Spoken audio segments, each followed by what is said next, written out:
12 days. Over 700 dead. Missiles over Tel Aviv. Airstrikes over Tehran. The U.S. entered. The world held its breath. And now a ceasefire is declared. But is this really the end, or just a pause before something bigger?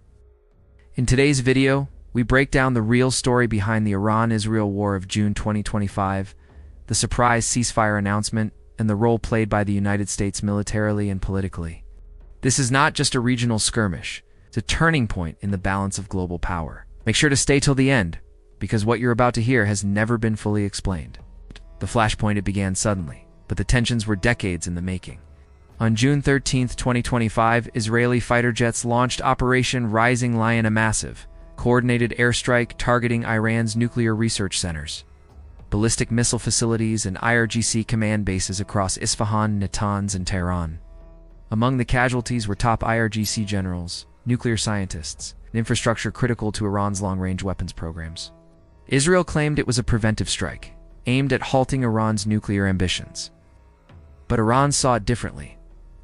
It called it an act of war. Within 24 hours, Iran unleashed hundreds of precision missiles and drones, hitting targets in Haifa, Tel Aviv, and as far south as Beersheba. Civilian casualties mounted fast. This wasn't just tit-for-tat. It was full-scale war fought across borders, cities, skies, and cyberspace. Iran strikes back by June 15. Iranian missiles were pounding Israeli air defense networks. Israel responded with more air raids, crippling Iran's radar systems and flattening weapons factories. But the turning point came on June 18th, when Iran launched missiles toward the U.S.-eluded airbase in Qatar. Though casualties were avoided thanks to early warnings, the message was clear. America, stay out or get hit. But the U.S. didn't stay out. It stepped in hard. President Trump, now seeking to cement his legacy, ordered precision strikes on 3 Iranian nuclear sites, including the hardened underground facility in Fordo believed to house uranium enrichment centrifuges. The U.S. also deployed Patriot missile batteries, the DS systems, and B-2 bombers to the region in a show of overwhelming force. U.S. strikes in escalation on June 20th. U.S. F-35s and B-2 stealth bombers coordinated with Israeli drones to hit high-value Iranian targets. This wasn't just about deterrence. It was surgical neutralization aimed at destroying Iran's second strike capability.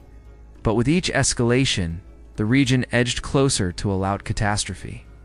World powers scrambled. France called for immediate ceasefire. China warned the U.S. to withdraw. Turkey mobilized border forces. Qatar began back-channel negotiations.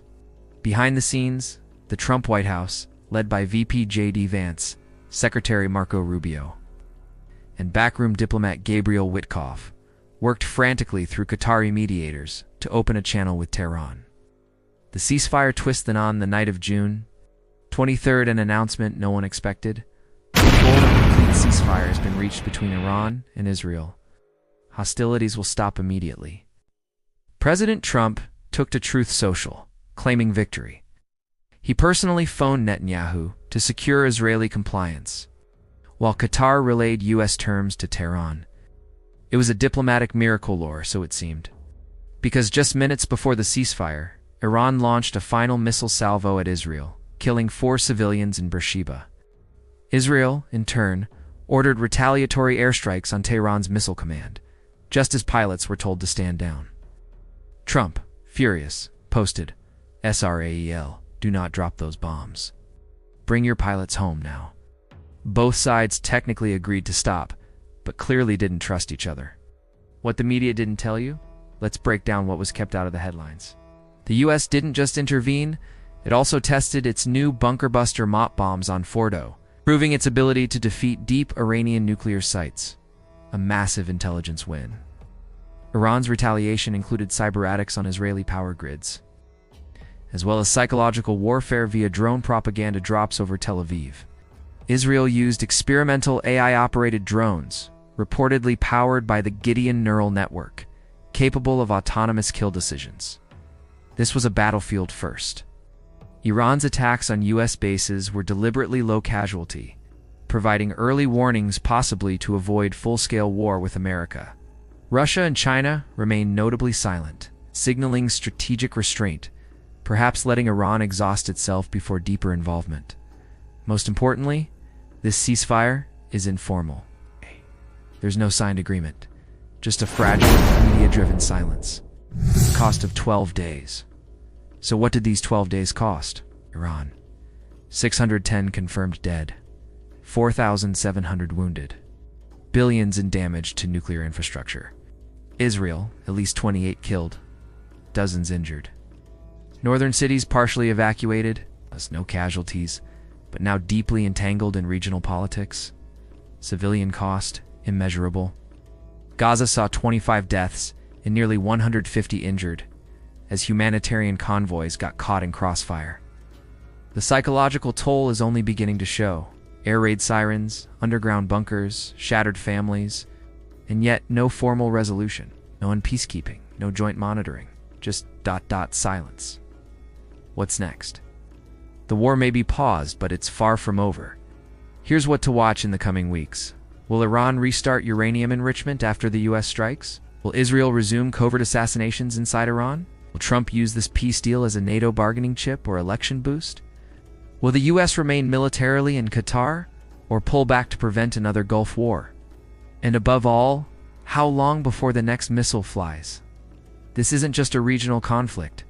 It's a geopolitical chessboard, where every move affects oil prices, global alliances, and the very question of nuclear war. You just watched the real story beyond the headlines. If you found this breakdown valuable, hit the like button. Subscribe for more world affairs content and comment below with your take. Was this ceasefire relore just a tactical reset? More videos coming soon on military tech, covert operations, and rising tensions around the world. Until then, stay informed, stay safe, and stay curious.